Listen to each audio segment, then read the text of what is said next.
Hello and welcome to your Mental Wellness Part 2 presented by ARIZA Credit Union.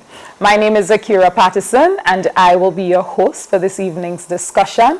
Remember that in recognizing the need for holistic wellness in one's overall well-being and financial wellness, ARIZA Credit Union had the vision, saw the need to have these series of conversations. We want to thank you so much for your feedback for the first part of our discussion that happened a few weeks ago because of the immense feedback, as I said, and because of your continued support and continued calling for conversations around mental health, mental wellness, holistic wellness. We are back and happy to be having another discussion around issues surrounding holistic wellness. This will be the second discussion that, as I said, that we will have in a series of 5 discussions. Still to come, you will witness your physical wellness, and that will be presented by Dr. Brooks Smith-Lowe and Mrs. Stephanie Simpson-Lewis. And then your financial wellness, which will be the last installment in the series, presented by Miss Kimberlyn Regis and Mrs. Luann Phillips Henry. Today, I am happy to say that I am joined by the very brilliant, also comfortable to speak to, someone that's no stranger to this series, Josh Hector. For those of you that were present for our first installment, you will remember that Josh is a counseling psychologist and co-founder of Optimal Solutions, which is a private practice based here in Grenada. He also offers counseling psychotherapy and workshops. He has a Master's of Science in Counseling Psychotherapy from the University of the West Indies, Cave Hill, and he has worked in the prison and education systems in Jamaica, Barbados, as well as here in Grenada. Presently, he is a part-time lecturer at the St. George's University, and he is an executive member of the Grenada Psychological Association, as well as CANPA, the Caribbean Alliance of National Psychological Associations. Please remember that at any point you can weigh in on the discussions that we are having today because we are live on ARIZA Credit Union's Facebook page as well as GBN Television. So to all of our viewers, whether you're viewing via social media facilitated by ARIZA or you're viewing on national television, we say welcome to you and feel free to join in the discussions. The number to dial 414-2285. So again, you can WhatsApp us, add it to your phone, add it to your WhatsApp, and you can send anonymous messages, anonymous questions that Josh will be able to take in our discussion. Welcome back. Thank you, Josh. Akira. It's my pleasure to be back here again. How have you been? I've been good. Mm-hmm. Yeah, what interesting have been happening in your life so far? In the life of a counseling psychologist. Well, how do I go about answering that? I mean, it's dynamic. A lot happens. Mm-hmm. I know that you are doing a few studies. Well, I'm actually doing my doctorate in clinical psychology. Splendid. Yeah. And I heard that you had a few courses in that and you're good now. So you're free to have these conversations. Well, I don't know about free. I'm just about 5 courses in. Okay. I have a few left. Mm-hmm. I have quite a few left, actually. Okay. And comprehensive exam, tra-la-la-la-la. Yeah. We're looking forward to you having your doctorate. I am as well. Truly, because we need minds like you in Grenada. Yeah. So let's dive right into the conversation. Last time we were discussing, we spoke about depression, we spoke about various types, but we had to come back and have this follow-up conversation because we needed to delve a little deeper, Josh, into much more issues, especially weighing in on the feedback that we got from people. They definitely wanted to have another installment and have a further discussion surrounding depression, etc. So let's start by recapping or redefining depression. Okay, so when we talk about depression, and the last time we spoke, I actually had to clarify the whole depression issue because people can be depressed normally, right? You can have a depressed mood. from time to time we have depressed moods because of events, circumstances, and so on. But when we talk about depression as in clinical depression, we venture into an area where we have symptoms which ought to be satisfied in order for a diagnosis. Yes. And interestingly, well, we'll be talking about this today, there are different types of depressive disorders. Yes, yes. So sometimes a person might be experiencing complications, so to speak, and they do not actually recognize that this particular thing is also depression. There's an interesting one that we'll talk about today. Splendid. And depression is definitely something that needs attention. We should not slight it. What we tend to do, typically here in Grenada and in some other places as well, is sweep mental issues under the rug. Yeah. And it is important to break through the stigma. And so we can now feel free about discussing mental issues because they are on par with physical issues. Right. The same way you take care of your physical health, you take care of your mental health as well. And hopefully through this discussion and more, we can normalize mental health and mental issues. And discussions around it. I remember the last time we were saying the word mental has a negative connotation. Exactly, because mental means crazy to some people, which is incorrect. Exactly, in and of itself. So we did speak about, the different ways of identifying depressive moods and depression previously, but now, as you mentioned, we really want to delve deeper into types of depression. So let's have a discussion around that. What are the types of depression? Okay, so let me say, rather, what are the types of depressive disorders? Right. You have major depressive disorder, which we discussed the last time, and we will touch on it a little bit today. You have persistent depressive disorder. You also have premenstrual dysphoric disorder. That is related to the ladies.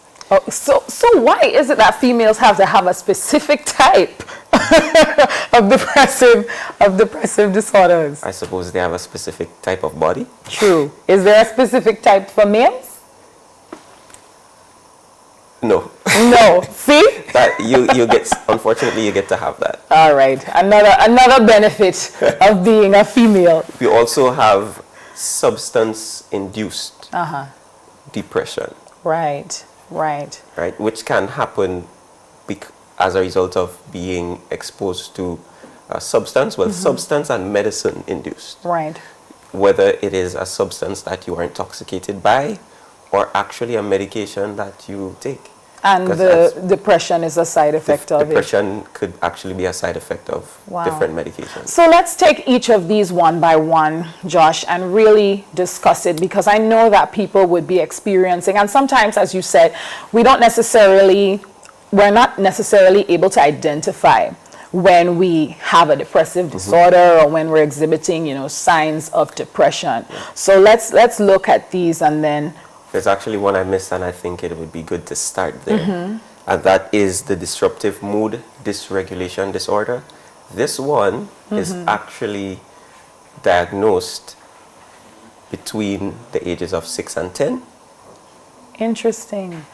You can't diagnose this later than the age of 18. It's sort of like a pediatric type of depression. Depression. Oh, so that's so you can identify depression in kids. Yes, and the myth is that children can't be depressed. Because you would think that children are happy all the time, and if you see a child sad, you just figure, okay, or exhibiting different signs, you would think, well, okay, maybe that child didn't get what they want, so they're throwing a tantrum or stuff like that. Let's talk a little bit about that. So if we backtrack to stress, as we spoke about it during our last discussion, and how stress can actually lead up to depression. And we also mentioned the fact that there may be some biological issues as well that can cause depression. Guess what? The issues that cause depression in adults can also cause depression in children. Wow. No, that's very interesting, Josh. I think we definitely need to settle in on this. Yeah, the notion that children can't be depressed is actually quite false. So how do you identify depressive disorders? Okay, so in the children? specific type that I mentioned, disruptive mood dysregulation disorder, this one, and this is a key point, depression in children would often be identified by irritability. Right. Right? What might sometimes come across as defiance could actually be a form of childhood depression. But this presents a tricky situation, Josh, because how do you distinguish when, let's say, for example, you believe as a parent that a child is throwing a tantrum, or a child is just irritable because the child is being fussy, okay, from this type of situation? Let's talk about this. Let's unpackage it. So there are a few symptoms that would have to be satisfied. Like in any case of depression, you have to satisfy some symptoms. So let's start with angry outbursts. Right. Whether verbally or behaviorally, that do not actually reflect the event or the circumstance. The outbursts that go beyond an event or circumstance, where it seems as if this child went from 0 to 1,000 because the toy fell. Right. So there must be something more to it. It cannot just be because the toy fell. Not only does the intensity outmatch the situation, the duration as well. Right. So it's a persistent, reoccurring. The mood, actually, that disruptive mood stays for an extended period. So they might very well be upset about the toy hours later. These angry outbursts actually have to occur at least 3 times per week. Okay. So that's the first identifier. Well, the first identifier was mentioned just a while ago, where the outbursts actually, they seem to be disproportionate. Right. Right. Secondly, the outbursts also disproportionate in intensity and duration. Secondly, they last for an extended period of time. Right. They just stick around. Not only this, the irritability and the anger that can be observed is actually persistent, so that even in between events, you still note a general pattern of irritability in this child. Right. So it cannot be misconstrued for a normal situation. It will definitely be something that you could identify at a period of time. So in terms of that specifically, how would a parent go about dealing with that situation? Now, given the fact that they would have recognized this, what's the next step? Right. So the next step, of course, is, well, if you have a parent who's knowledgeable about these things, right, knowledgeable about tips and strategies and so on, then that's a good place to start. But if not, it's always important to seek some sort of professional help to intervene, because this can actually graduate. With age, it can become, other issues can come about as a result. Right? So it's important to deal with it early. In the case of a child who has this specific disorder, what is necessary would be sometimes medication, actually. Sometimes. Not all the time, but sometimes. And the parent is also the client. Exactly. As a matter of fact, once you have a child who is underage, the parent is also the client. Of course, because that parent is also the responsibility of the parent, the child. And when they leave therapy, the parent has to pick up until they return. Exactly. Because ultimately the goal of therapy, contrary to what some people might believe, it's not to keep you in therapy. The goal is so that you eventually handle things on your own. You're empowered to do so. Similarly, in this case, you want to empower the parent to deal with this child while simultaneously helping the child overcome the moods that they might have. So what recommendation would you have for parents who are hesitant to, act on this, or probably think that it's a passing phase, or, something they can just endure and the child will grow out of it? Because you hear these things a lot. He's going to grow out of it, or she will grow out of it. It's just a phase. What would be the message there for those parents? So, in all honesty, there are some things that children grow out of. The curiosity, for example, in some instances, that might be a good example of something that children grow out of. But generally, behavioral things, we cannot treat them like rolling a dice and leave it up to chance to say that they're young, they will grow it out. Yes. Chances are, if you don't address certain things, they become cemented in a child's character and they don't grow out of it. It only gets worse. So it can morph into other things later on in life as the child grows up, and can it be exacerbated to even different type or an adult type of depressive disorder? Well, here's Does the it thing about move this, on? right? Because there's an element of this that is that contains aggression, Right. verbally and physically. So a child who possesses disorder is going to be okay with hitting somebody, and they actually might not be as responsive to punishment as a typical child would. Right. We hear this all the time. For example, parents say it doesn't matter what they do, they take away things. It doesn't matter. It really doesn't matter. Nothing The child seems to be continues. working. The child Yeah. just continues. So in that case, this could literally be something more that needs to be identified and treated. So here's the thing. I will not go as far as saying identified and treated. I would say identified. Identified. Because truth be told, sometimes there are presenting problems and issues. A diagnosis is not always necessary. Okay. What might be necessary in a lot of cases is just changing some things in the environment, or changing the way you discipline or interact with Well, the then child. that's good, because it takes the pressure away, because now it's not like, okay, something is wrong and you have to, because when you hear treatment, sometimes you think there's a negative connotation to it. So if it's something that's environmental that's causing that situation, then some of the tension should be relieved from the parent to feel comfortable.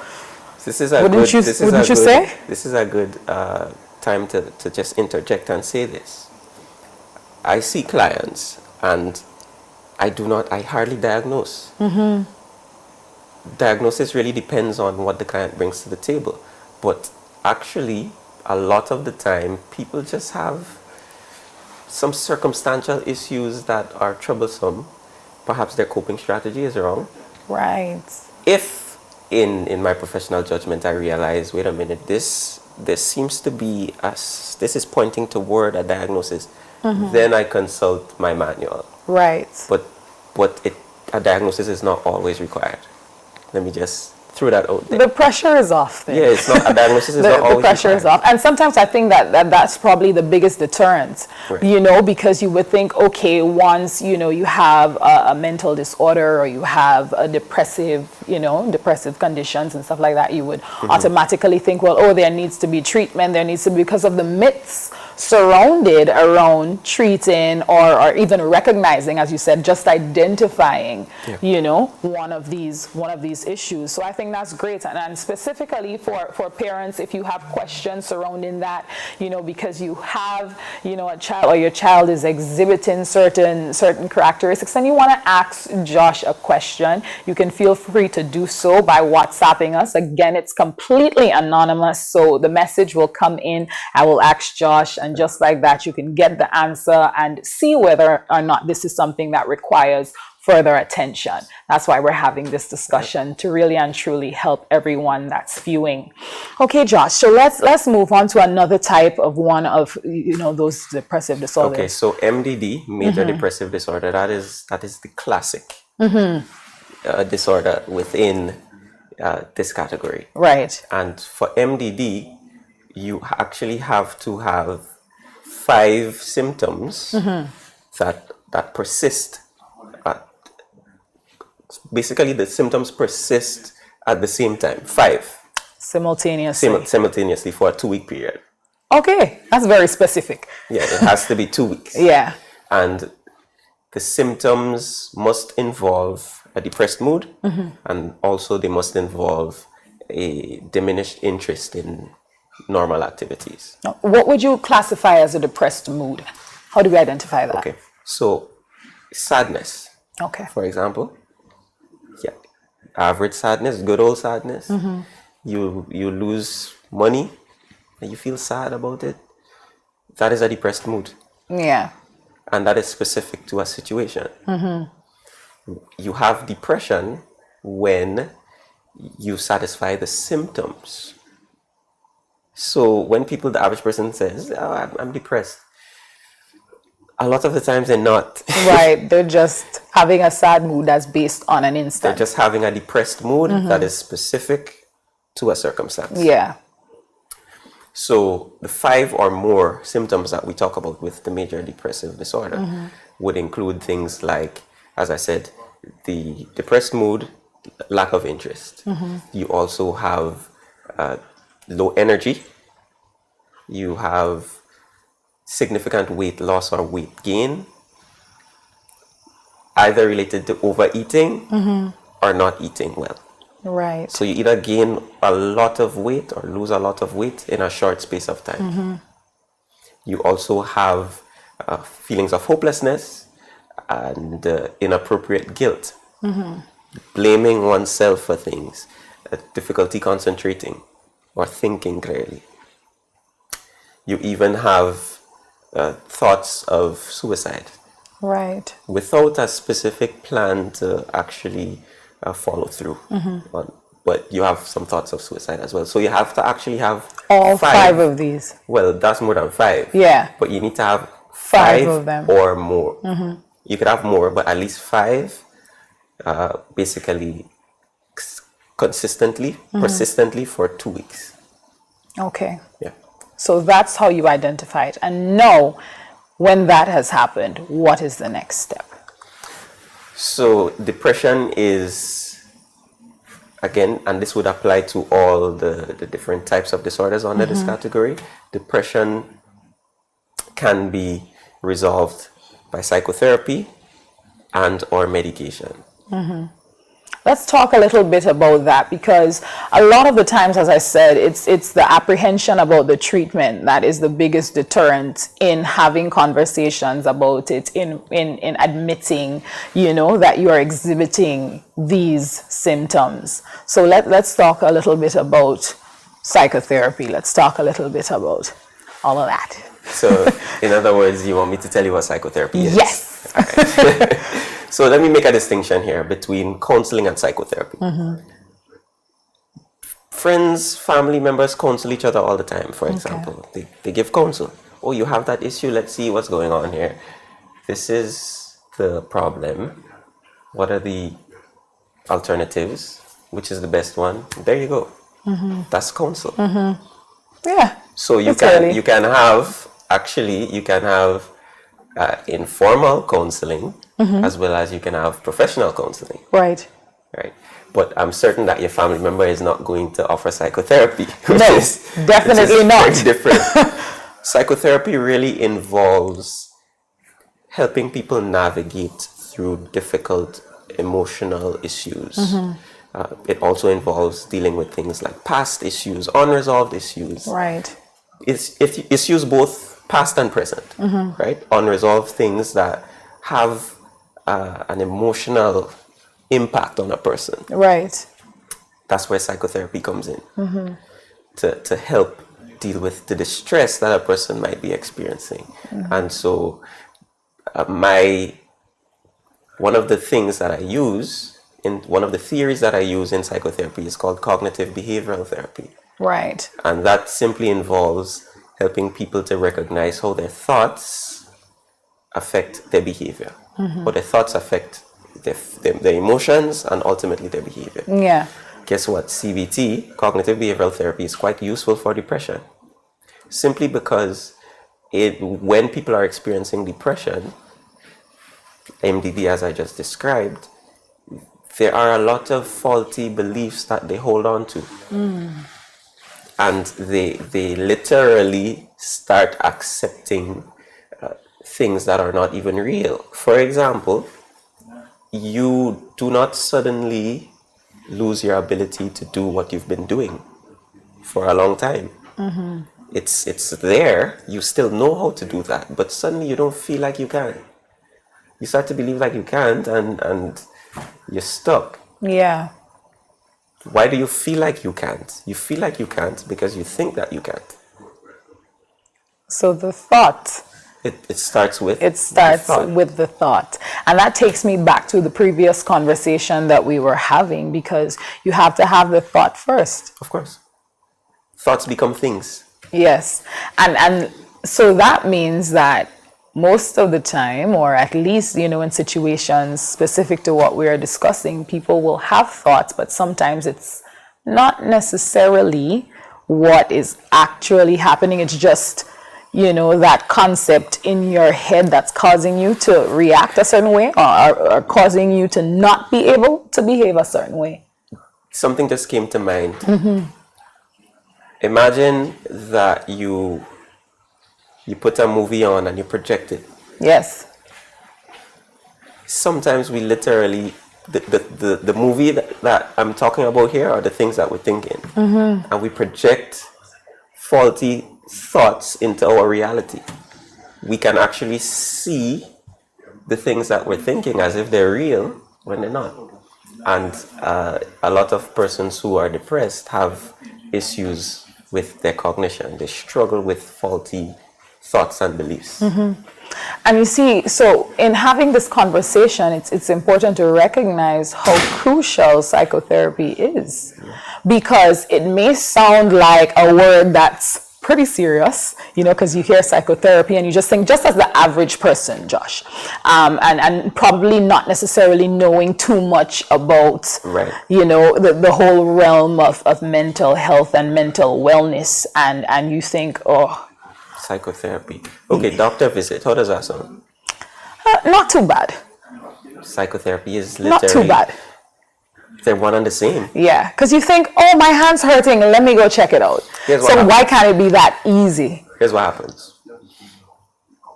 There's something that persons tend to have, and those are symptoms. They're called somatic symptoms.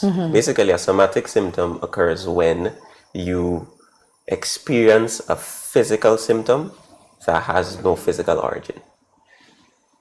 So then the origin is? The origin is actually mental. Mental, yeah. And you go to the doctor and the doctor says, I can't tell you what's wrong. Or the doctor, most doctors know about this, so they say, I think you need to watch your stress. Yeah. Because you're having somatic symptoms that appear as physical symptoms, but the origin is not physical at all. It's not physical at all. And that's why it's so important to be as mindful about your mental health as you would be about your physical health. Yeah. Because literally, sometimes it's not related to your physical being. So what is health? Health is holistic. Health involves the physical and the mental. So minus mental health, there is no health, and that's a famous quote. There's no health without mental health. Yeah. And that's why I love this conversation so much, literally. Let's delve in a little bit to speak about depression specific to females, specifically to women. You mentioned that a little bit earlier, and I'd like for us to delve into that. Right. So specifically to females, you have what is called the Pre-Menstrual Dysphoric disorder, which involves, actually it falls under depression, which means that there is some depression in the midst. So some of the symptoms of the other disorders that we mentioned under depression, they're shared.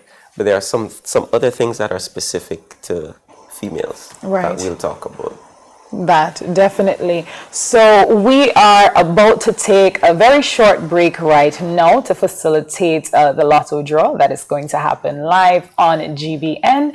So we will be back in just a short few to continue our conversation with Josh Hector, counseling psychologist, and delve deeper into issues surrounding depressive disorders. See you in a little bit. ARIZA says, thank you.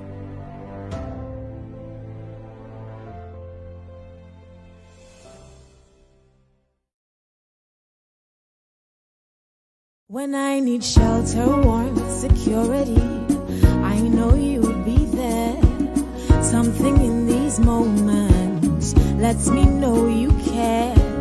Maybe the way you shield me, maybe it's your smiles and the way you tell me it's okay to try. Now I'm invincible, I can pack my sack, I can take the long road, 'cause it's okay to look back if I am scared.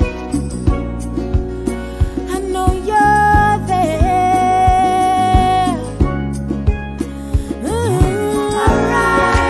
ARIZA, together there's no limit to what we can do. ARIZA, with no wings, fly. ARIZA, and we're so high, enjoy the view. ARIZA, look, no wings, fly. This is ARIZA, your financial freedom, your future.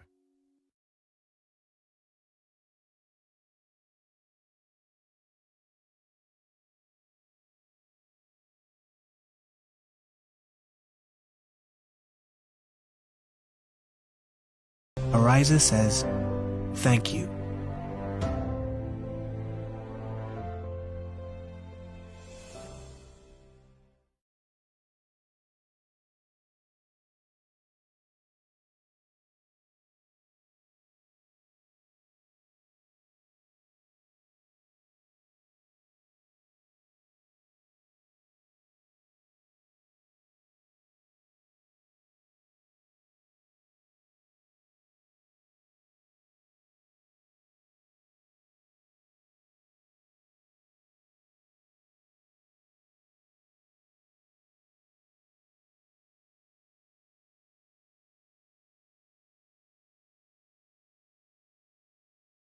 When I need shelter, warmth, security, I know you'll be there. Something in these moments lets me know you care. Maybe the way you shield me, maybe it's your smiles and the way you tell me it's okay to try. Now I'm invincible, I can pack my sack, I can take the long road, 'cause it's okay to look back if I am scared. I know you're there.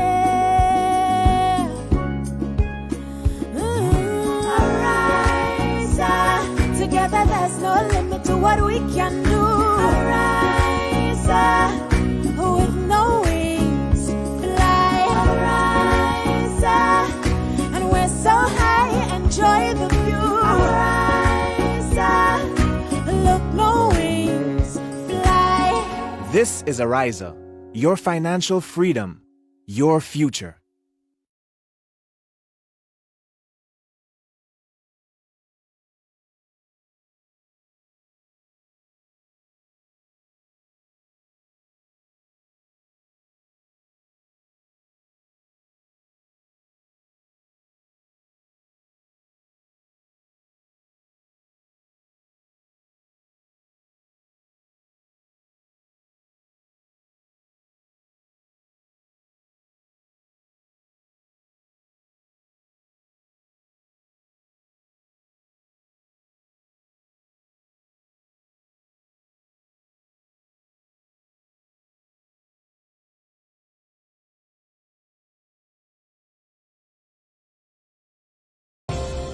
ARIZA says, thank you.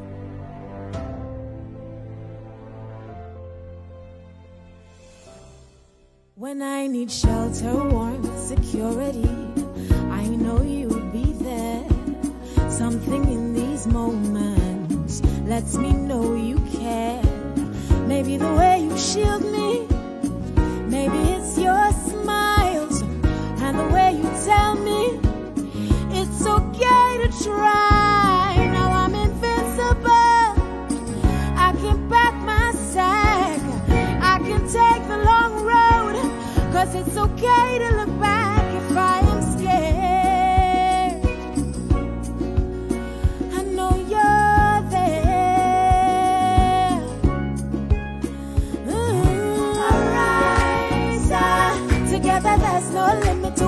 can do. Arise, with no wings, fly. Arise, and we're so high, enjoy the view. Arise, look, no wings, fly. This is ARIZA, your financial freedom, your future. And how Welcome back. For those of you just joining us, my name is Akira Patterson. I'm here having a discussion with Josh Hector, facilitated and presented by ARIZA Credit Union. We are discussing your mental wellness. This is the second part installation in a series of discussions that we will be having to discuss holistic wellness. We had a first conversation around your mental wellness a few weeks ago, and this is the follow-up edition of that conversation. Before we went on the break, Josh and I were discussing depressive disorders specific to females. He hinted a little bit about it, and we are going to delve a little bit deeper right now. So again, feel free if at any point you would like to send a question and weigh in on the discussion, because this conversation is to facilitate as much of your questions and interests as possible, especially with conversations around mental wellness. So you can feel free to WhatsApp us. Again, it's completely anonymous, so you send your questions, we address it, and hopefully assist you. Josh, let's pick up where we left off. So we were talking about premenstrual dysphoric disorder. Yes.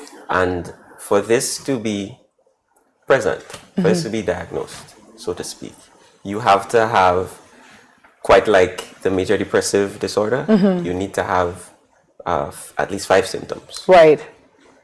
But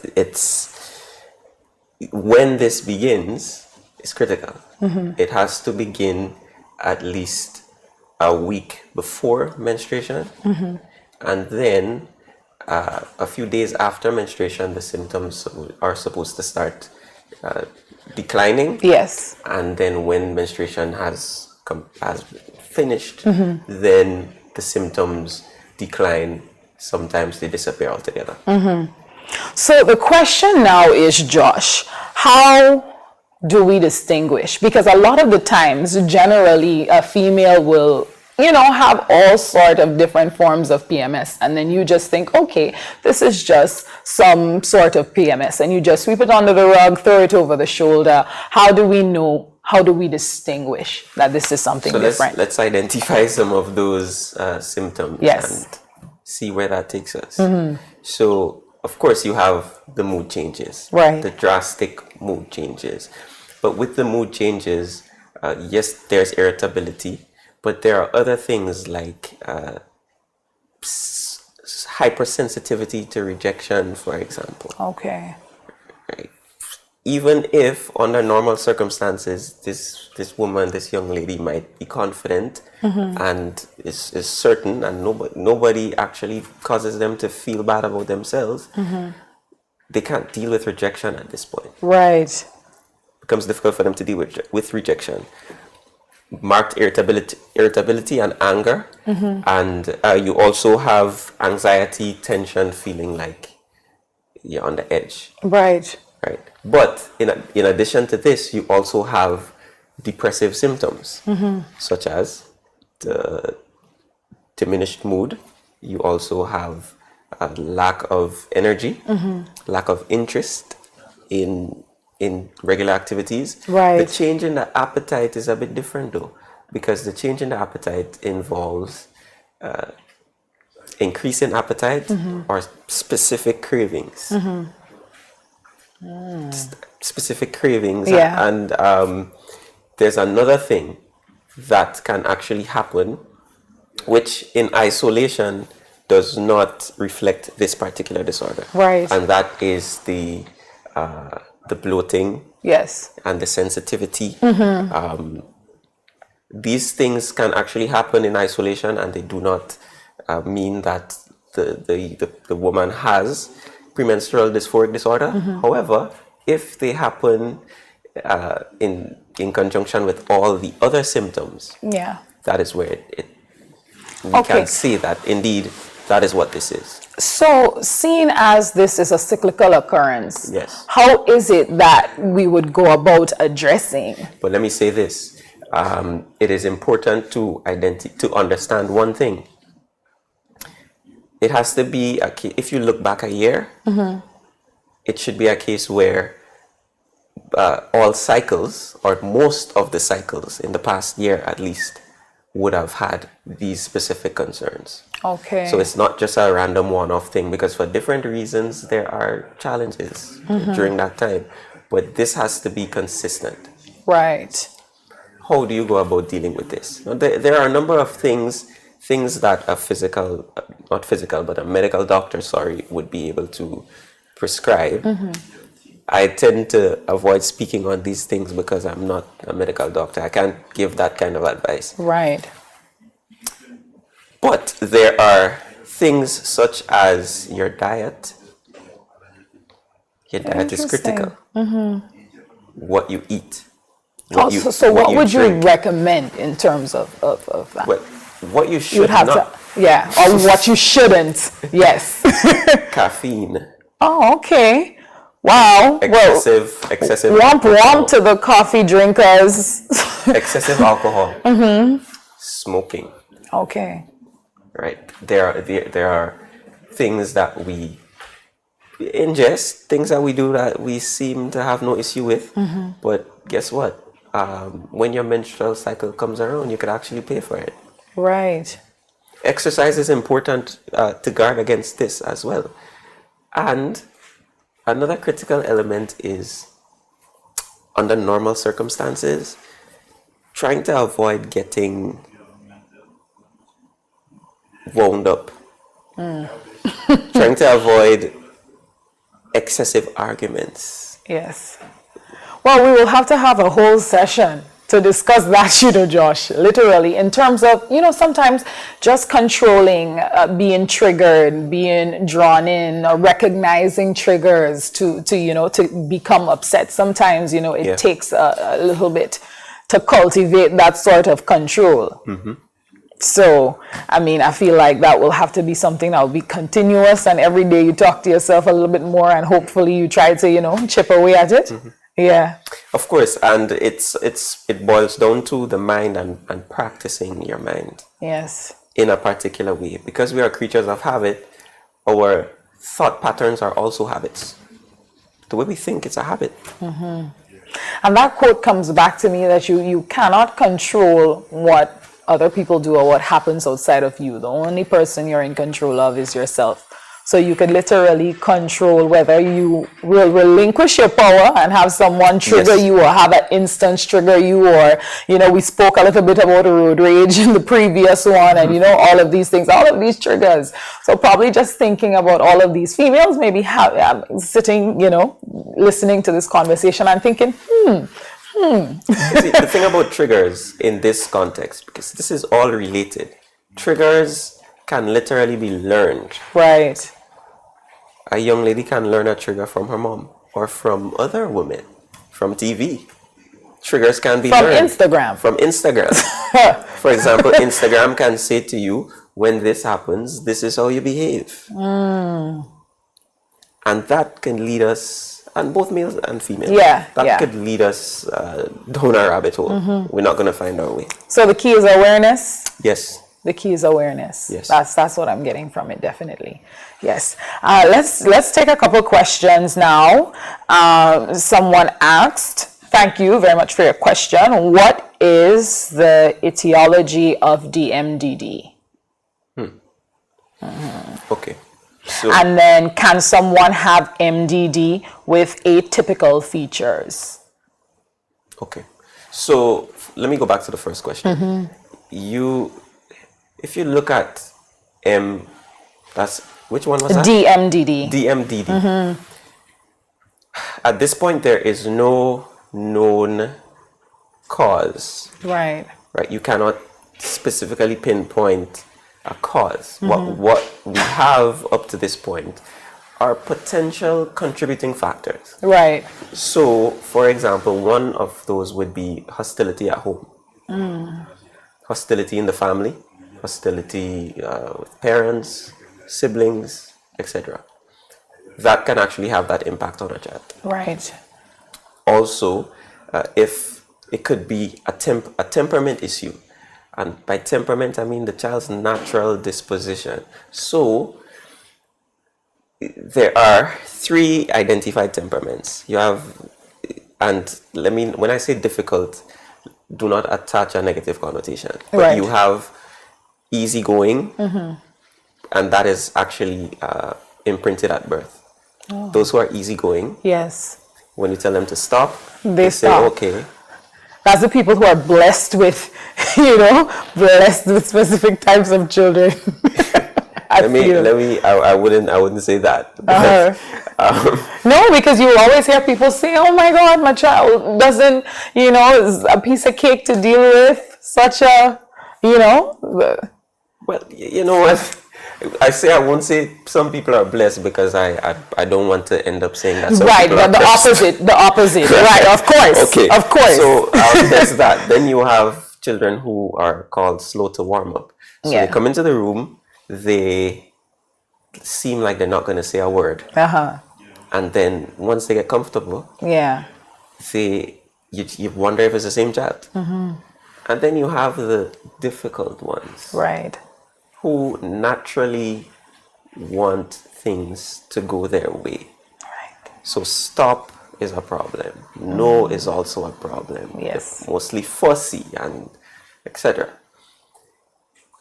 It is said that temperament may be associated to the development of A DMDD. DMDD. Yeah. Sorry. It's said that temperament may be associated with that, simply because irritability is a feature. Oh, right. And the inability to deal with the irritability associates that as well. So that is why it is suggested that it may be an associated factor Right. when we look at the development of that specific disorder. Okay. But there is, at this point, no specific cause. Yeah. Okay. All right. So then we move to the next question, which is, can someone have MDD with atypical features? It is atypical features. Actually, MDD is going to show itself. Right.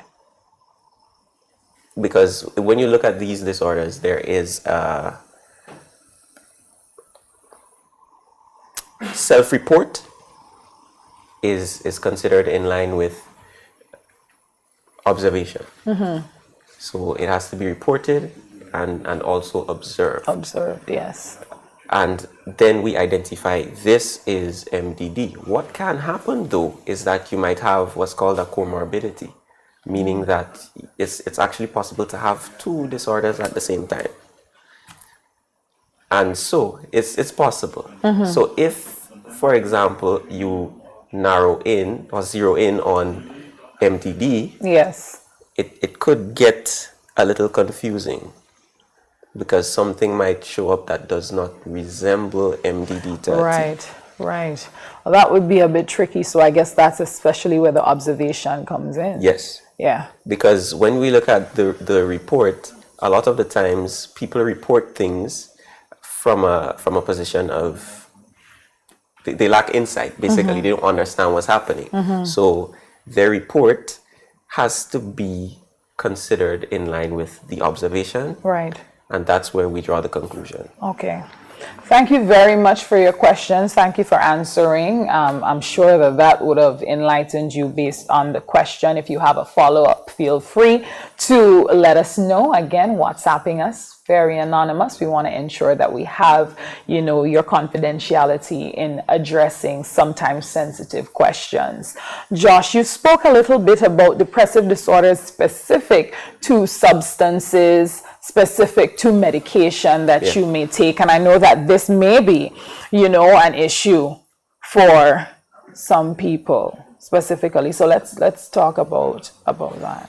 So actually, substances can induce depression. As a matter of fact, substances can induce a number of mental disorders. For example, if you consider a disorder such as schizophrenia, schizophrenia is particularly if you have a parent who is mentally ill, Right. right? A child is actually going to be predisposed. That child should not be consuming alcohol, for Right. example. So let's At least, before we get into it, let's just define a little bit about schizophrenia, because you mentioned it as a term, just so that people will know exactly. Well, what schizophrenia it is another mental disorder, and there are, quite like depression, there are Yeah. different categories where persons have symptoms such as hallucinations, delusions, paranoia, and it's basically also including disorganized thought Yeah. and speech as well. It's basically a group of disorders. Right. Quite like depression. When you say that, it's very interesting, because most of the times that I hear schizophrenia, because I have never, been in contact with someone who exhibited symptoms or been diagnosed or anything like that, but I would most likely hear of it in movies, different shows, and Yeah. then what is the overarching symptom or focal point would be multiple personalities. So that's what immediately goes to my head when I think of schizophrenia. So what happens in the person who is schizophrenic could actually be hearing different voices, Okay. right? Okay. Different voices talking to them at once. There's a level of And there's no one around. no, there's no one around. It's traumatic to say Yeah. the least. But if I backpedal a little bit to the substances, if you are predisposed to some sort of mental illness, the same way you can be predisposed to a physical condition, right? Because, for example, some of us know this, there's diabetes in the family. Exactly. So that means Hypertension. we should not be using a lot Yeah. of salt or sugar, You avoid all of that. Yes. right? Yes.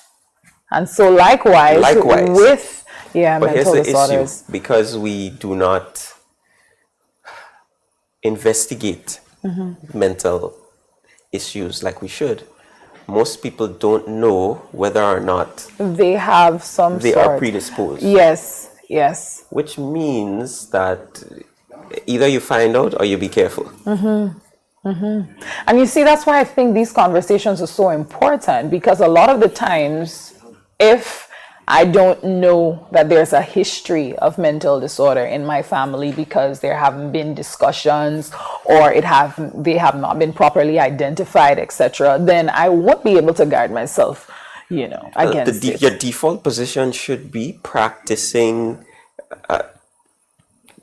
or living in such a way that you practice habits that would actually contribute to your mental health. Yeah. Give me some quick ones. Well, like we did some of this Before, last time. but just to reiterate, and Just to especially for the new correct. viewers. You want to focus on that thought element. What you're thinking, what you're saying to yourself about yourself, what you're thinking about life in general. Right. You need to ensure that you're thinking positively more often than not. So don't be too hard on yourself. Don't be too hard on yourself. Then exercise. Okay. Exercise is important. For me, anytime I exercise, I have clarity of thought. Yeah. That's what exercise does. Yeah, that's the main thing. Exercise and stress are enemies. Exercise always wins. Then you also want to be able to ensure you're eating right. Right. And avoiding certain things. Yeah, within your diet. Avoiding harmful substances. Exactly. Substances that you actually don't need. For example. Yeah. Right? We need food, we need water. We don't even need juice. Yes, that was don't the even need conversation. juice. You don't actually need juice. Why You need fruit? We could, yes, food. Yeah. We fruit. throw up when we drink in excess because our bodies don't want this. Right. It's unnatural. That's your body's way of dispelling. It is a sign. You know what I mean? It's not like, and sometimes people say, you know what, I drank so much or whatever, but it's literally your body rejecting. Your body's rejecting the it. substance. Right? And so some of these substances can actually bring about mental issues, depression, can happen, for example, as a result of alcohol. And you also have issues related specifically to medicine, where there are medications that, as a side effect, actually can cause depression. Some Is there a actually particular reason, though, why for some medication, people it would say it may cause, but for others it may not? Does that lead back to the predisposition, or is it some variances in people? It's definitely variances in people, simply because medications, we could take the same medication, but how it interacts with my body, Right. it's not going to be the same with you. Yes. And so I may end up depressed, you may not. But the thing about this particular type of depression, unlike the others, where we stated that the symptoms cannot be linked to exposure to any substance or medicine. Right. In this case, the symptoms cannot be linked to Anything any mental other. Right. Okay. disorder. It has to be based on a clinical report that this person took this medication, this is the result.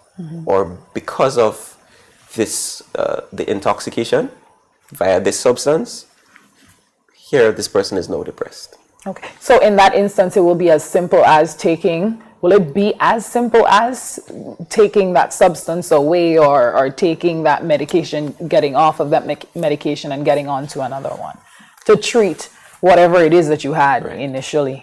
So again, if we're talking medication, which I don't have authority to speak on, a psychiatrist, for example, a medical doctor would be able to identify what, at least medically, what should happen in a case like this. Right. But beyond that, we revert also back to the good old psychotherapy. That is Definitely. that is where persons like me would intervene to assist any form of depression, for that matter. Okay. Did we miss any of the depressive disorders? No. Right. I think we covered all of them, and as you can see, depression and depressive disorders is not manifested in one specific way. It's not linked to one specific attribute or situation. So again, it's about having conversations so that it's okay. We all know it's okay. We were speaking about mental health weeks ago, and we said that it was on a continuum, and a lot of the different things that we've discussed here today, shows that no one is immune, or it's not a special type of person or anything like that around that instance, because it could generally just be reactions to certain substances. It could be environmental, situational instances, and it's just a situation of identifying and then seeking the necessary intervention. And I encourage people, there are two things. You don't want to rush your recovery. Yeah. You also don't want to prolong your pain. Exactly. Because you can't fake recovery. No. For example, some people do this. I know of a few instances where people cut off the cast prematurely. Yeah, that happens sometimes. Sometimes it gets itchy. You try to stick stuff in there. I'm tired of this, so you know what? Let me just get rid of it. Yeah. Right, which can cause complications. Exactly, we know that. Similarly, you're not going to pretend to be okay if you're not. Be true to where you are in the process. And the actual duration of how long it takes to get better. Well, it depends. For yourself. It depends. There is actually no universal duration. It's specific to the person. Yeah, and so it will vary. And again, literally, that's why conversations are very important, because again, every person is an individual. Because I have seen people who overcome depression, not like this, but rather quickly, and others take a longer time. So Definitely. We touched a little bit last time on suicide, speaking about suicide, and suicide is essentially the end point, you know, as you mentioned before, because once it has happened, it has happened. It's terminal. It's terminal. Yeah. But there are steps before that. Suicidal ideation and all of that. And I know that especially now with how people's lifestyles have been interrupted, changed, you know, economic, you know, hardships, financial hardships, all of that, people are being, shook. Literally shook literally. Yeah. And because of this, it's a matter of how do we prevent, how do we identify, how do we assist, people, our loved ones, and all of that. This has been a reoccurring topic in the feedback as well. Yes. So let's talk a little bit about that, because I do want us to, just demystify it a bit. But even before that, speak to suicidal ideation. Yeah. So suicidal ideation is in and of itself a range of, you have thoughts, you have planning. Right. It begins with a thought.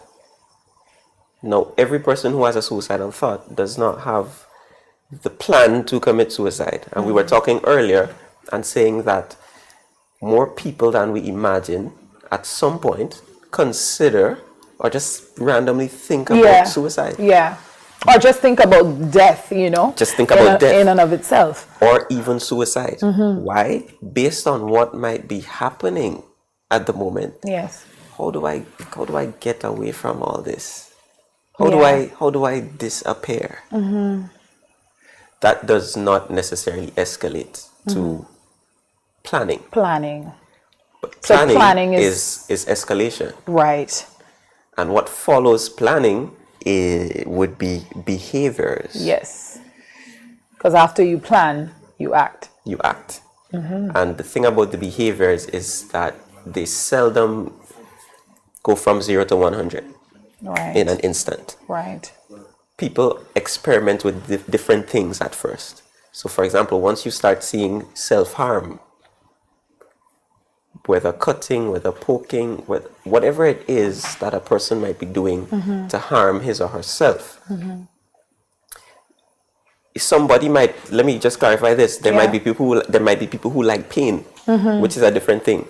Some people have no issues poking themselves. Right. But if this accompanies thoughts about dying, then it is a problem, because what the pain is doing is actually making them comfortable. Interesting. It's making them comfortable with the idea of hurting themselves, because naturally we do not want to do this. Of course not. Naturally we don't want to hurt ourselves. Yeah. Naturally, as a matter of fact, we have a life instinct in us. We want to live. We want to live. So it takes a level of, and let me use this, and I hope the viewers would understand this in context. Courage. Let's talk specific to that, because that may mean different things for different people, but specific to this situation, because I know sometimes in life situations may be presented. I mean, you have people that will go to the fight or flight instinct, and then it will have people that feel bombarded by the situation, bombarded by the occurrence, and all of these things. So when I say courage, I really mean boldness. It takes a level of boldness to harm yourself unto death, because that is not something that the average person wants to do. Exactly. As a matter of fact, you'd want to survive. You'd want to live. If in many cases, particularly when, and I don't want to mention this, let me not mention a method. I won't do that. Yeah. But there are some methods which, after a person has completed, investigators find signs of an attempt to stop. Oh. Because when it's all said and done, in the moment, they recognize, I don't want to do this. They don't really want to do this. I actually want to be here. Yeah. So, I mean, because So that begs the question that if someone intervenes at a particular time, Right. can, that be deterred? In many instances, a phone call has caused people to step back. A phone call. And that would be my definition of a guardian angel. A distraction. I feel like that. A distraction. Yeah. Distractions cause people to change their minds all the time. Because the instinct to stay alive, that life instinct is real. Yeah. I'm really strong. With just cause. Someone asked if someone has a specific plan for suicide, but do not indicate or have the availability of means to commit the act, would you rate it as a high risk or a medium risk? Right. So of course, if a person has a plan and they have the means, red alert. Red alert. Yeah. Because they have what is required to carry out that plan. Exactly. If the person has a plan but they don't have the means, I will not minimize this either, I would say it's just as critical to pay attention to this person and perhaps important to ensure that they do not end up acquiring the means. Right. Definitely, because so that intervention right there would be very crucial. Yes. Yeah, to ensure that the means, because that cocktail together, yeah, it's problematic. very problematic. So in terms of the signs of someone that is, because you literally won't know if someone is contemplating, if someone is planning, unless you see some sort of action, because you won't be able to tell just Right. by looking at someone. And that's the thing about what is manifested. What is manifested is typically a representation of what is beneath the surface. Right.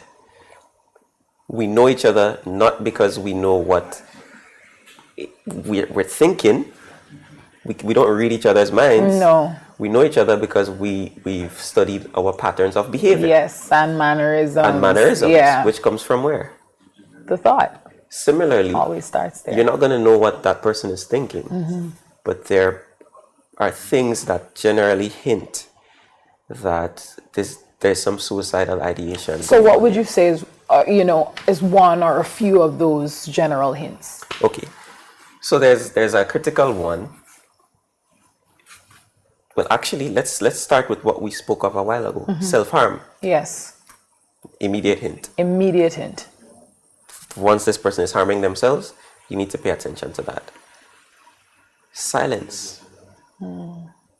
Silence, particularly when a person would have been outspoken. Right. Just change in their interaction. So if someone is like a typical extrovert, always have an opinion, something to say, always visible in a room because, and they then disappear. They disappear. But also, even if the person is an introvert, yeah, there will still be a measure. Because you would still be aware that this person used to still interact at this level, but they've gone down a bit. Then you have situations where people visibly are not planning for the future. Like they don't care about what happens tomorrow. Sometimes with that, some people also send these cryptic messages where they say goodbye in a strange way.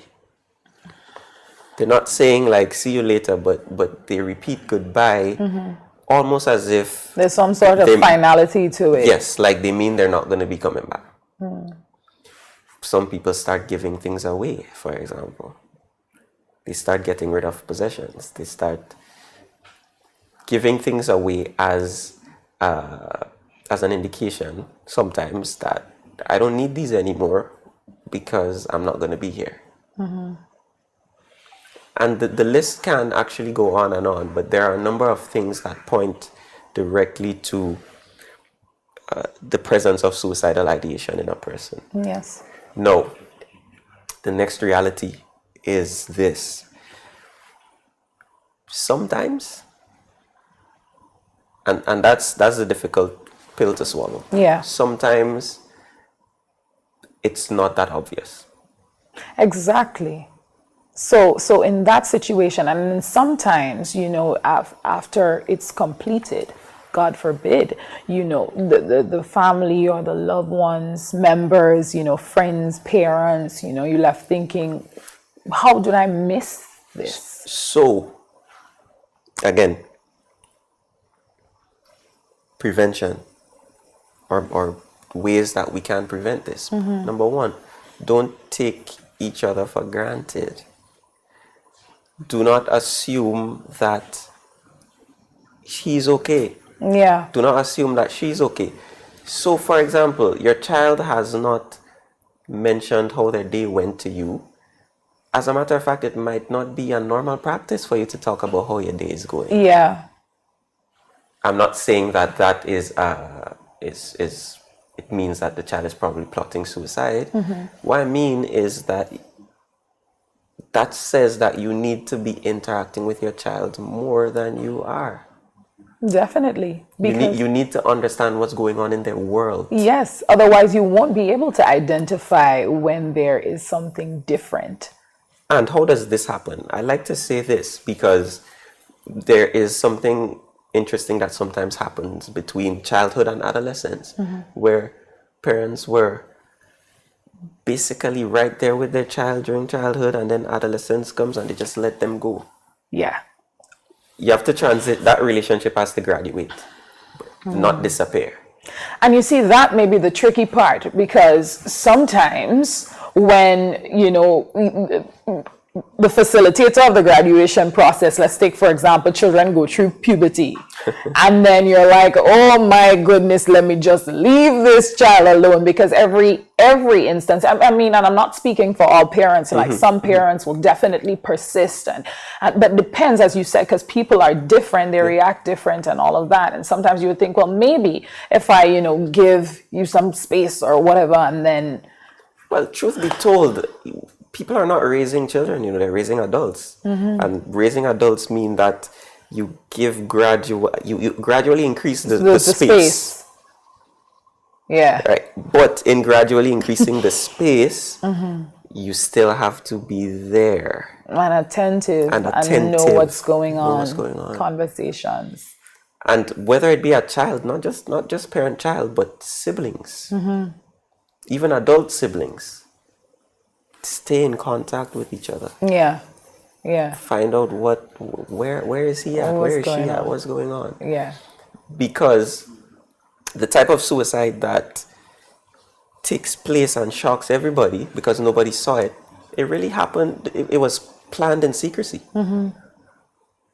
And nobody intervened personally. And I don't mean intervention via, hey, what's up? What's going on? You're not looking too good.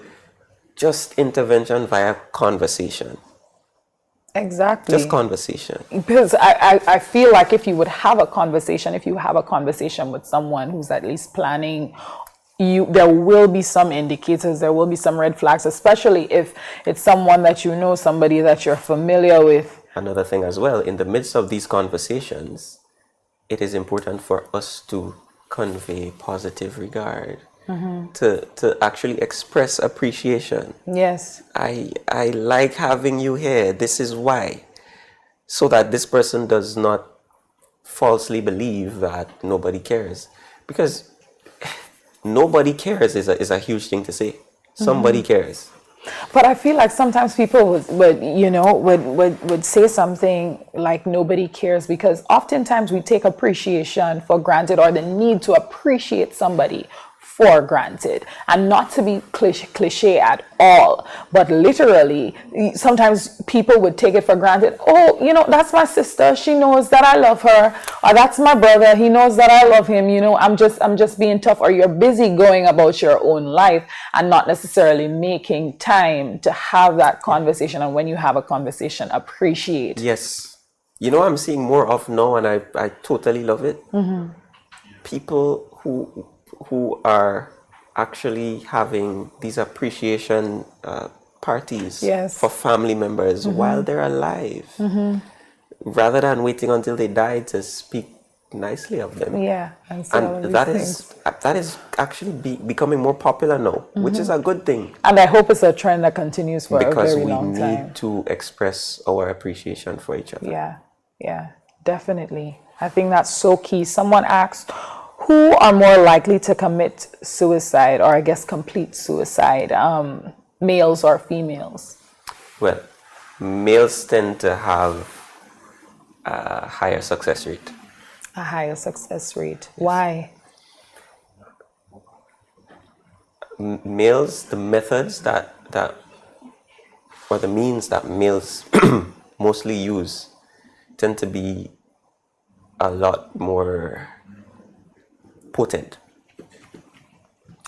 And it's tricky because I don't want you to I'm not gonna say. exactly. I don't want you to, because of course, there are different people looking, yes, audience in different phases, different streams of life. But does that beg the question that we need to be even more attentive to the males in our families, especially because in the Caribbean, we have a tendency to kind of neglect speaking to males about softer sides, feelings, emotions. How are you doing? Typically, generally. So guess what? There are males who actually have those conversations.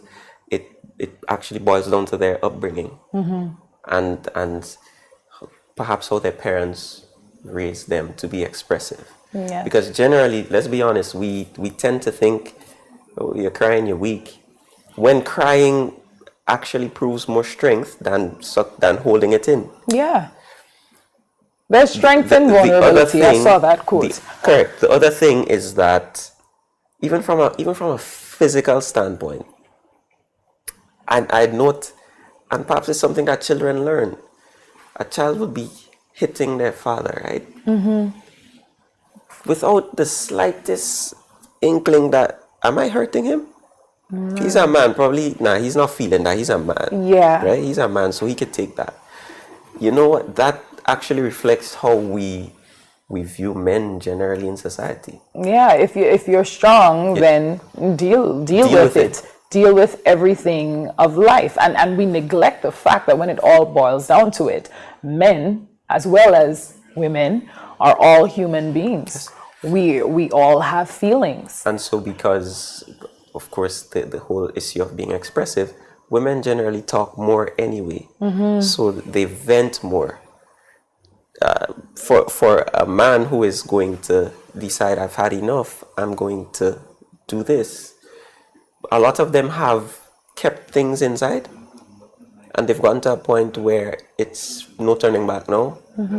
I don't even want it to happen slowly. I just want to disappear. Yeah, and that's again because you're stifling those feelings. You're not expressing, or you don't feel like if it's your position or it's manly to do so. When it all comes down to what really does manly mean, exactly. in that it's manly to speak about things.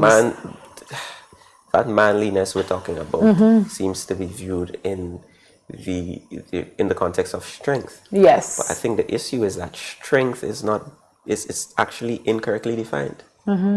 Let's redefine strength, Josh. Well, you know what? If I were to just start crying here right now, in front of you, in front of all the people viewing, some people might see that as weakness.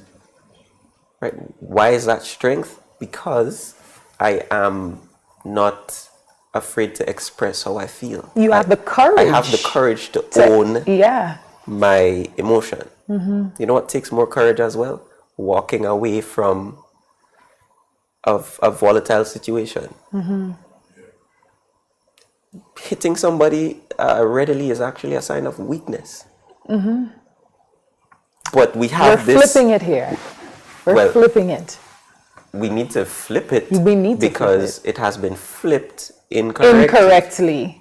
Yeah. We need to turn it back side up. Exactly. Instead of upside down. Exactly. We need to flip it because that's how it should be to begin with. Yes. So someone, and you see it starts from, you know, how you raise your children. It starts from how you raise your boys.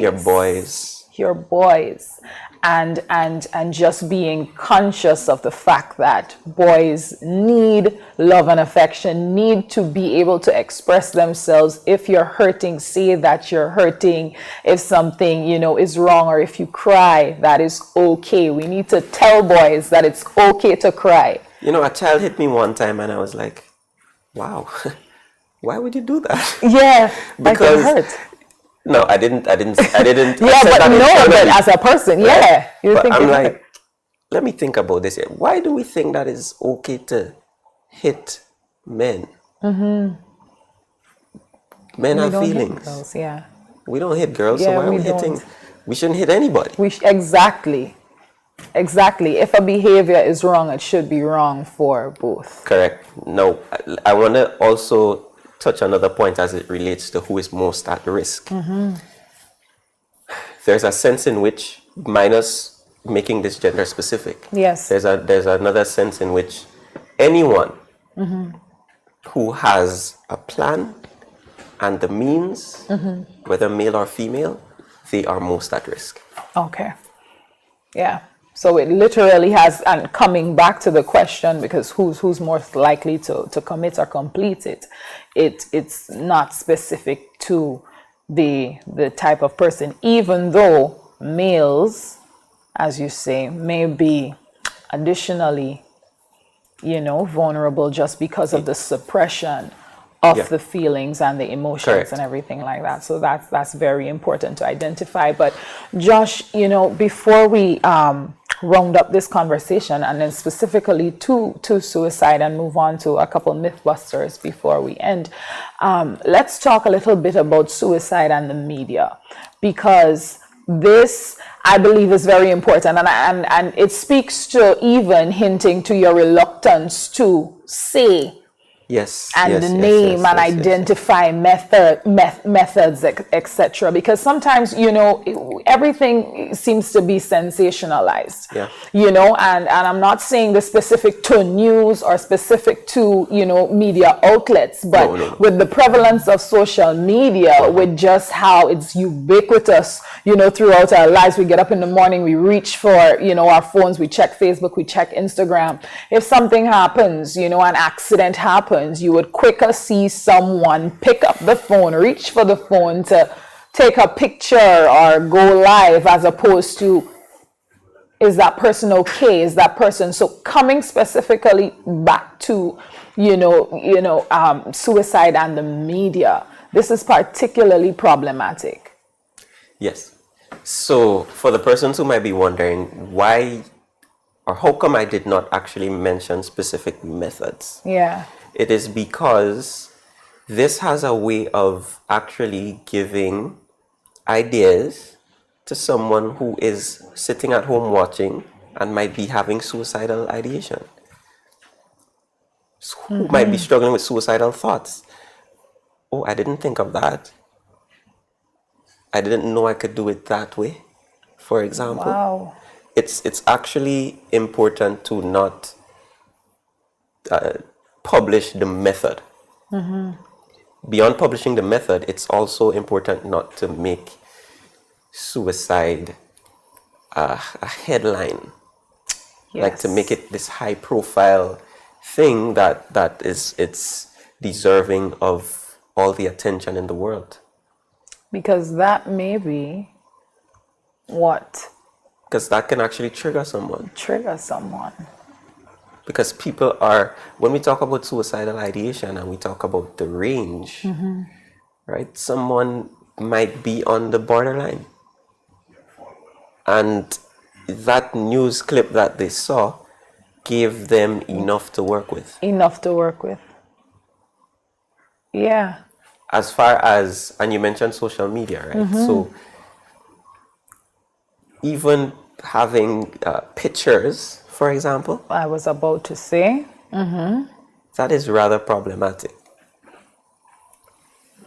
For one, and this goes out to the public in general, because there was a time when people could have grieved their loved ones without being bombarded with images of them all over the place. Yes. And I think we need to really consider ourselves, and we need to take a step back to that place where well, we didn't have a choice. We didn't have the means to do this. Yeah.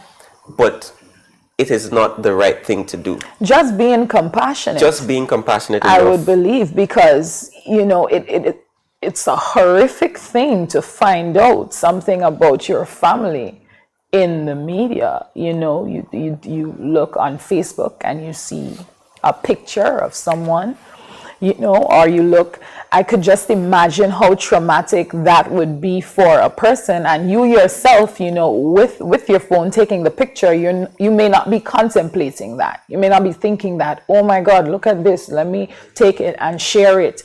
You know, let me show this. And you're not thinking of the family, the friends, the respect, the regard, the grieving process, as you said, because this is literally a human being. It is. We need to actually confront ourselves on this issue. My personal approach is that I tell people I don't want to see. Yeah. Why can't this be a trend? Why can't we now decide collectively That this we is do something not. that we will not do? Yeah. Honestly, we need to. It definitely needs to happen, because if now we don't want to see, there is no reason to take the picture. There's no reason to publicize it. And sometimes, you know, we really get caught up in what we see happening, what we see, you know, being publicized, how a tool like social media is used, because again, it is a tool. It is a tool. It's a medium for communication. Yes. But at the end of the day, we, the people, are the ones in control of what we communicate or what we share. And I think that this is particularly important. So in terms of the media, we're speaking now about legitimate media houses specifically, because we spoke to people being more compassionate, being more aware, but speaking now to traditional media, actual media outlets, how would you recommend? Because it's something that people will want to, I will assume that media would want to cover. So how do you cover it? This is the fundamental issue. First of all, we understand that in life, they have good news and bad news. But in this particular case, it's important to cover the bad news in such a way that it does not contribute to more bad news. Yes. So, for example, just being mindful of issues such like avoiding showing the location, for example, because a location in and of itself could give somebody an idea. The location, actually detailing the method, what was used and how, and also, well, not even also, what I would say is, rather than doing this, yes, you have to cover the story. Yeah. But why not make the part where you talk about how to deal with issues, why not attach that and make that the larger part of the story? Yes. So that people don't leave with this, or that person killed themselves. Yes. But they leave with what to do if I feel this way, what to do if I'm experiencing these thoughts. Let that be the headline. Yeah, because that is what is needed. That is the reason for the outcome that you're covering.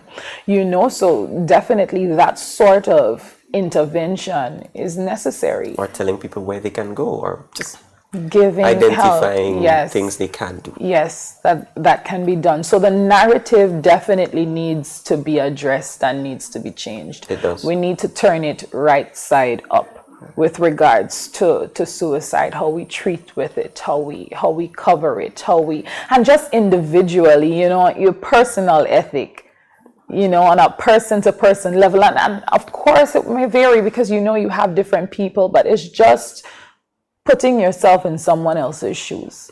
Literally, at the end of the day, what if this was your family member? What would you have done? What would you have done? It's as simple as that. Someone asked a question, is suicide related to impulsiveness? So it can be. because there, in some instances where persons lack impulse control, it can actually be an impulsive action. Okay. It's possible, yes, without a doubt, because for a number of persons, the impulse control is the thing that stops them from going the extra mile. Yeah, from actually completing. So if you couple suicidal ideation, which includes the means, with impulsivity, yeah, that's you have a problem. That's the biggest red flag. Yes. Biggest red flag. Let's talk a little bit about some of the myths that are associated with suicide specifically. Because again, the reason for this conversation is to literally just debunk a lot of, the mental blocks that we may have with regards to these specific instances. So one myth is that if a person decides to commit suicide, there's nothing that can be done. It's a death sentence. If a person is having suicidal thought, then they're on their way and they can be stopped. They can, and that would have come out in our conversation earlier. Yes. Right. The fact is, people want to live. Yeah, and it could just be an intervention that is needed, like an article saying, "This is what you can do." Exactly. Right. Right. Ding ding. What's another myth? Most people, particularly most young people who have suicidal ideation, don't seek help. Here's the thing about communication. Communication happens verbally, like we're communicating now, but it happens non-verbally. And there are a lot of instances where, whether young people or mature people tend to communicate that they're having this struggle non-verbally. It's a matter of awareness. It's a matter of awareness, and it's also a matter of ensuring that you do not minimize what you see. Because some people literally close their eyes and go, it's going to go away. That happens. Yeah, that's literally a coping mechanism for them. Because here's the issue. Remember, this is a mental health issue. And it is one that is actually, how should I say this? It's one of the heaviest issues because of the impact, because of how devastating it is. Yet still there's a stigma associated. Yes. And so it is easier for some people, it is easier to actually deny the fact than to admit or accept that indeed my family member is struggling with suicidal ideation. And this goes back to the importance of removing the stigma and the taboo. Yes. Because the reason why people will want to ignore is because they feel some sort of way, or they feel they would be judged, or their family member would be judged, or it's some sort of inefficiency within them, especially if it's like a parent dealing with a younger, a child, or family, sister, brother relationship. It always, sometimes you think, okay, well, this may reflect badly on me. And not necessarily what the person requires to intervene and change. And so people don't get the help they need because of that. Any other myths? If a person survives suicide, chances are they'll most likely attempt, or rather, if a person survives suicide, an attempt, sorry. Yeah. It automatically means that they will die by suicide. No. Is a person who has attempted at risk? Yes. Yeah. But it does not mean we should not write them off as if there is no chance for them to recover. Right? Because if whatever we think is chronic, for example, it means that in our minds we have already decided that there is no turning back. Yes. So yes, it is true that if a person attempts, they are at risk, but it does not mean that they will die by suicide. Exactly. So there's always hope. We can write them off. Exactly. There's always hope. There's always hope. And the fact that they are alive means that it's an opportunity for a turnaround. Specifically, before we go back to any other myths, someone said it's important to advise media hosts not to run to the family members who have just had a family member commit suicide and bombard the family members with a million questions, and also expect family members to speak on camera. Oh, without a doubt. You know what? Actually, even in the case of a person dying in an accident, for example, or some other violent issue, I see people's reluctance to speak to the media. I see it. Course. And do I understand it? 100%. 100%. 110%. More. So empathy is the buzzword here. Yes. What's empathy? Empathy is being able to put yourself in a person's position and feel as if you were actually there. How do I feel because of this? That means I need to adjust how I deal with this person. I need to be mindful of that. Yeah, definitely. Because, just thinking to myself, like I cannot stand seeing a graphic situation. Sometimes even reading about it, makes me feel very disturbed. Whether it's fictional, whether it's, reality, it's very difficult to deal with. So and this is me not having any sort of association or affiliation with the incident or the people. So just to imagine how someone will feel in that moment, especially if it's your family member, and, you rush at them to get the story, to put it out there, I understand the need, because as a media practitioner myself, I understand the need. But at the end of the day, there is a greater calling as a person, as a human, and my personal ethic with regard to that is very strong. And so I would understand someone saying that, and they said, thank you very much, because this situation is something that people here in Grenada have been dealing with. Can I go further with this to say that even in relation to, as we're talking about empathy, yes, even in relation to mental health and mental issues, we also need to practice empathy, because empathy is going to remove the stigma. Yes. Empathy is going to always say, what if it were me? What if it were my family member? How would we want to be treated? Yeah. Because when you yourself, you're going through a situation, you don't perceive it as abnormal. You don't perceive yourself as, mental.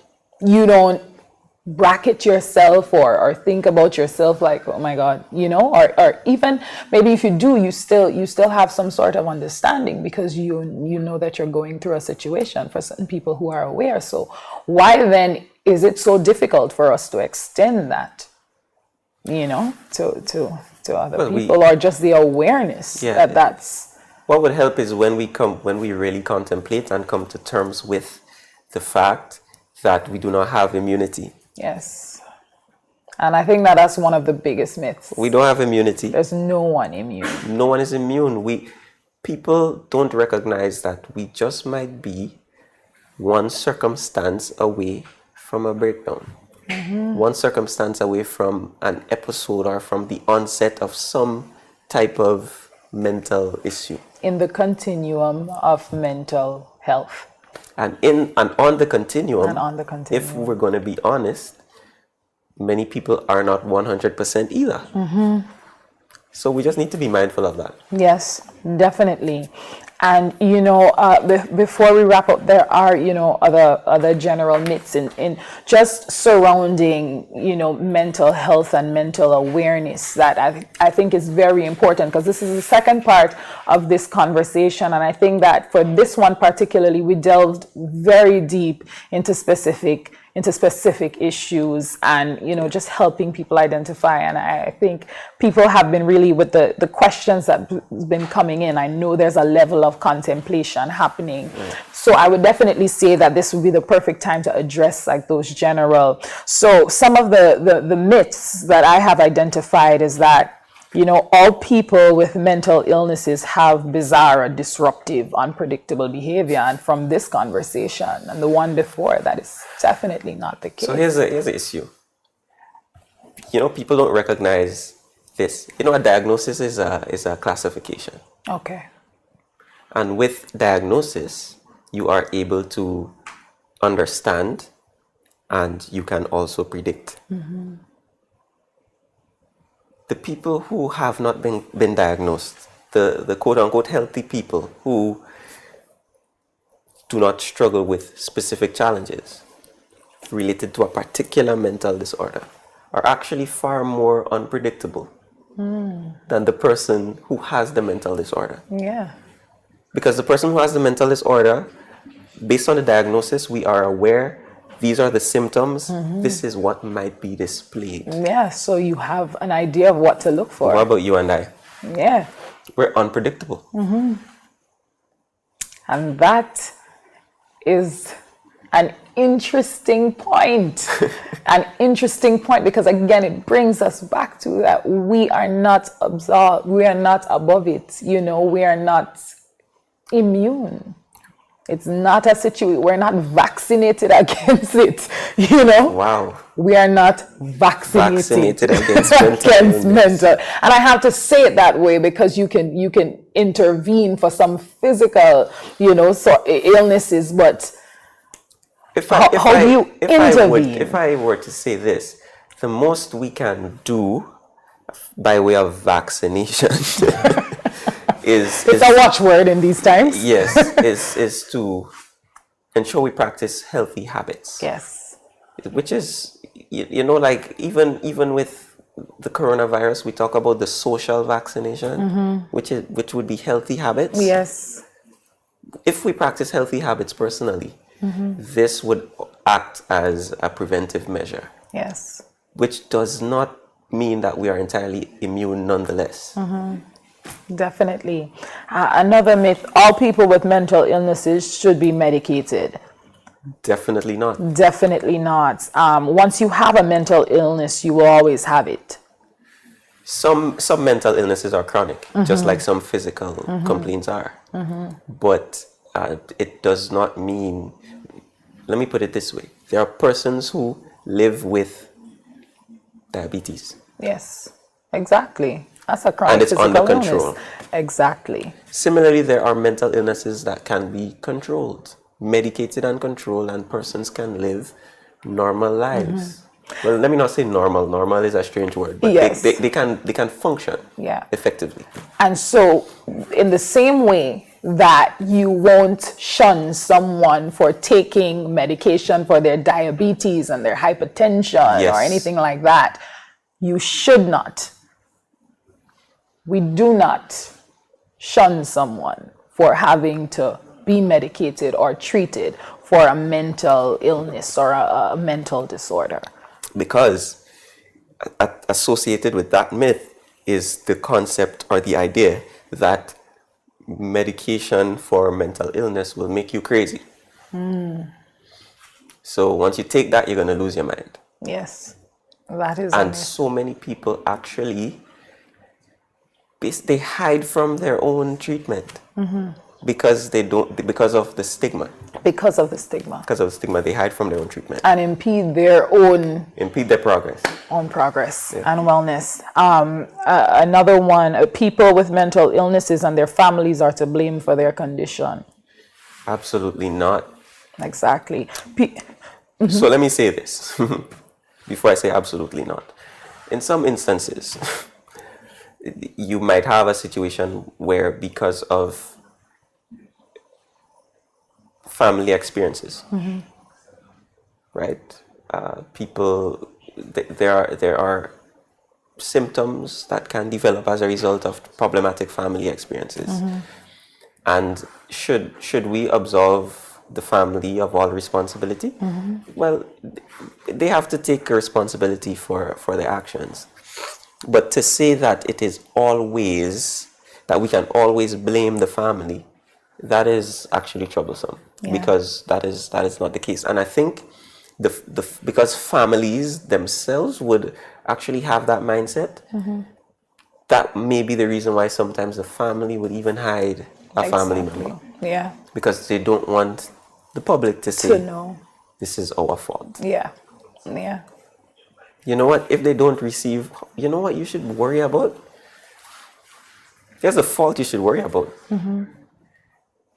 Stopping your family member from receiving the help that they need. Yes.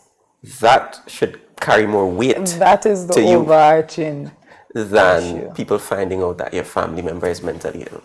Because it begs the question, are you more concerned about the well-being of that person, or are you more concerned about a perception The that image people of may your have, family. the image of your family? Yeah. And the health and well-being of people always more important than a thought that someone may have about you, especially when it comes to specifically helping that person to have a semblance of a regular life. Yes. Because recovery is the idea.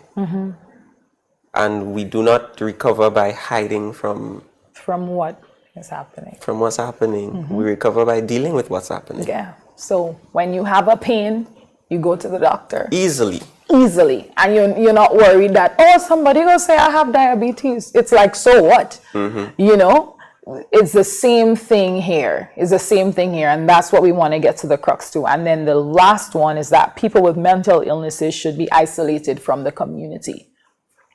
So here's the thing.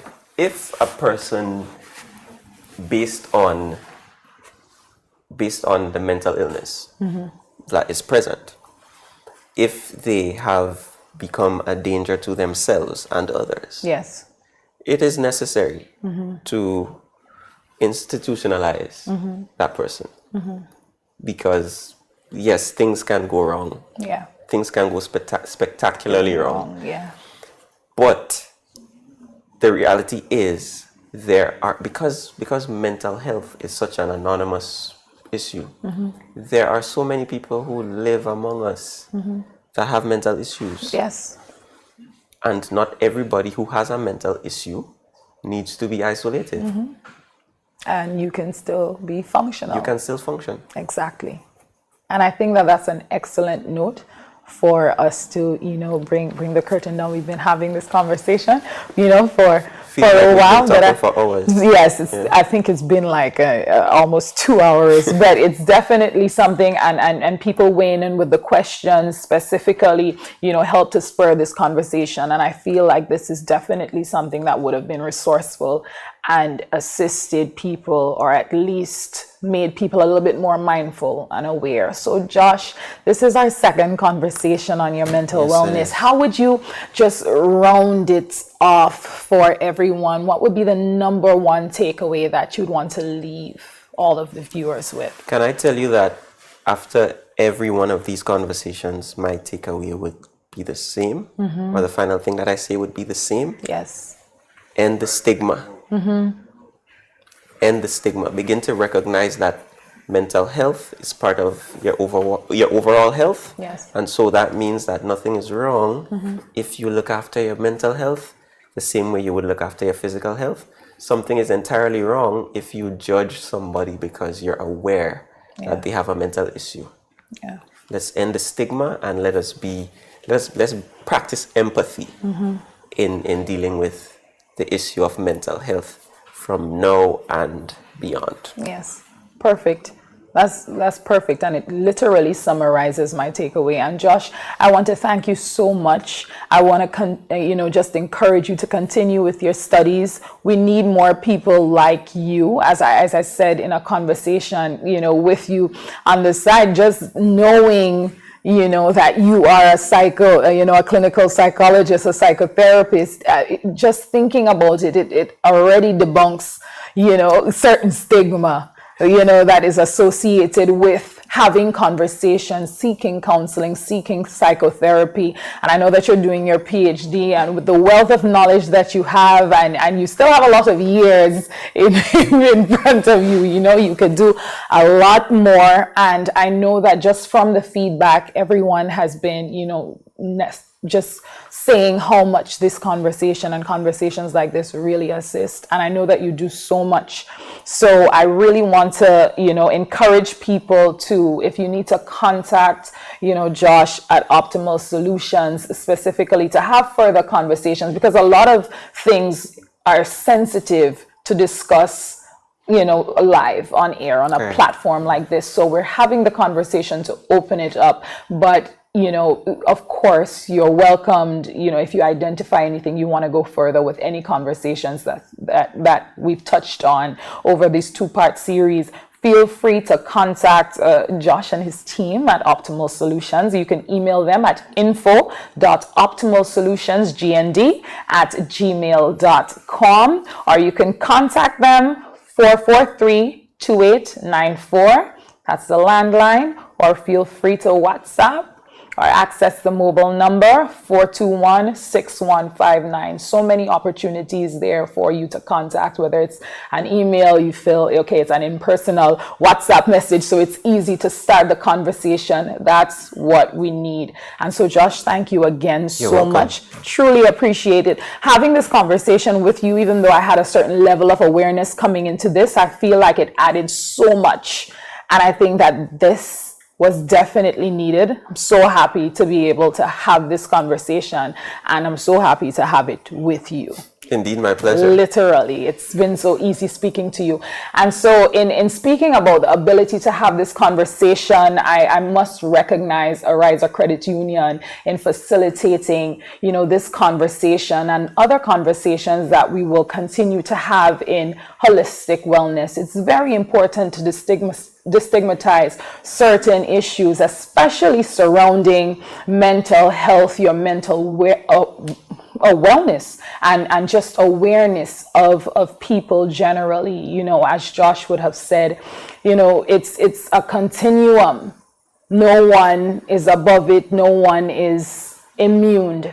So these conversations are definitely ones that are very important for our society, and I believe it's very resourceful. I trust that you would have gained a lot from it. You would have realized the notion and why we decided to have this conversation. And again, understanding that mental wellness is very crucial and very important to even your financial wellness, to even in you achieving your goals, to even in you having a successful day tomorrow, as simple as that. So again, thank you, you know, to ARIZA Credit Union, just personally also from me, because this is a real conversation, facilitating real conversations like this. And thank you so much to all of our viewers for tuning in, being a part of the conversation, giving us feedback. To the crew, the technical team at TNR Communication, it is always a pleasure working with you guys. Thank you so much as a whole technical team, making sure that we have the conversation, we stay on the live, we stay clear. You know, thank you so much to GBN Television for facilitating the broadcast of this conversation, again, because we were live on ARIZA's Facebook page, additionally on GBN Television. So the entire staff, the technical crew right now at GBN facilitating this, thank you so much. And again, for more information about our upcoming conversations, because as I said, this is a series. We had 2 parts of your mental wellness because there was so much to really unpack. We also have coming up your physical wellness, and we will have a conversation with Dr. Brooks Smith-Lowe and Mrs. Stephanie Simpson-Lewis. And then the final in the series will be on your financial wellness, because of course ARIZA wants to ensure that everyone will be able to attain financial freedom. Your objective is financial freedom, and facilitating that conversation together with myself would be Miss Kimberlyn Regis and Mrs. Luann Phillips Henry. So again, it was an absolute pleasure. Stay connected to ARIZA Credit Union on their social media platforms and digitally. Facebook at ARIZA Credit Union, Instagram at ARIZA CU, and the website ARIZACreditUnion.com. Again, my name is Akira Patterson. It was an absolute pleasure having this conversation and assisting in any way possible in starting these difficult discussions sometime to have a difference and to make a difference. Until next time, have a blessed evening and be aware of each other. Thank you and good night.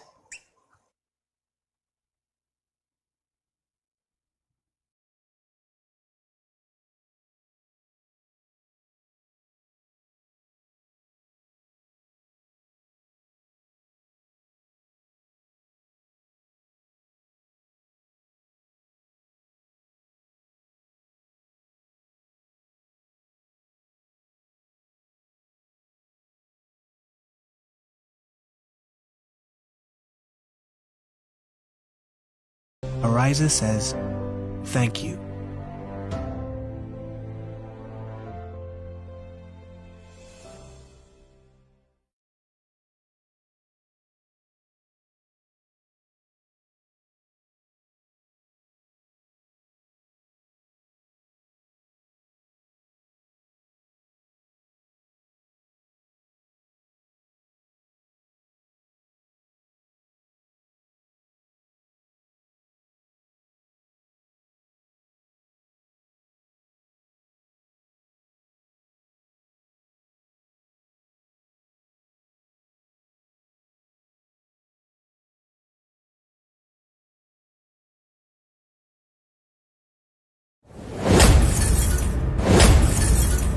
This live stream was powered by Partygrenada.com.